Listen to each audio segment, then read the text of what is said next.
Bendahara Umum Partai Nasdem Ahmad Sahroni ditetapkan menjadi Wakil Ketua Komisi 3 DPR untuk menggantikan Rusdi Mase.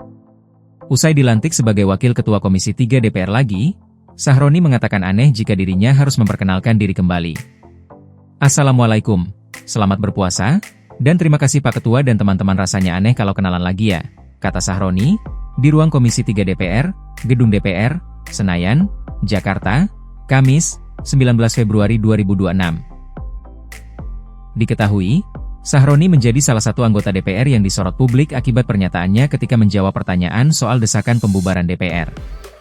Akibatnya, Sahroni dinyatakan bersalah karena melanggar kode etik. Sahroni pun dinonaktifkan dari DPR selama 6 bulan. Setelah sempat dipecat dari jabatan Wakil Ketua Komisi 3 DPR RI, kini politisi Partai Nasdem Ahmad Sahroni bisa tersenyum lagi. Belum genap 1 tahun usai dipecat dari Wakil Ketua Komisi 3 DPR RI, Sahroni kini kembali menjabat posisi tersebut. Meskipun sebelumnya Sahroni dinyatakan telah melanggar kode etik oleh Majelis Kehormatan Dewan, MKD, atas pernyataannya yang menyebut masyarakat bodoh apabila mau membubarkan DPR RI. Pernyataan Sahroni menjadi salah satu biang keladi dari huru-hara unjuk rasa Agustus 2025 lalu yang menewaskan belasan warga sipil dan melukai sejumlah aparat polisi. Karena hal tersebut, Sahroni sempat dicopot dari jabatannya sebagai Wakil Ketua Komisi 3 dan dipindah ke Komisi I DPR RI sambil menunggu putusan MKD. Saat sidang MKD, Sahroni dinyatakan melanggar kode etik Dewan dan disangsi 6 bulan nonaktif sebagai anggota Dewan.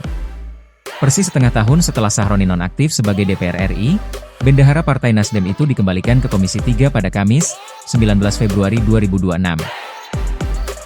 Sahroni dilantik sebagai pimpinan Komisi 3 menggantikan Rusdi Mase Mapasesu dalam rapat pleno pelantikan yang dipimpin oleh Wakil Ketua DPR RI Sufmi Dasko Ahmad.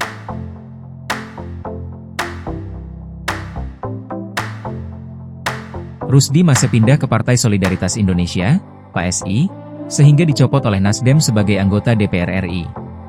Saat pelantikannya menjadi Wakil Ketua Komisi 3 DPR RI lagi, Sahroni tampak bisa tersenyum kembali.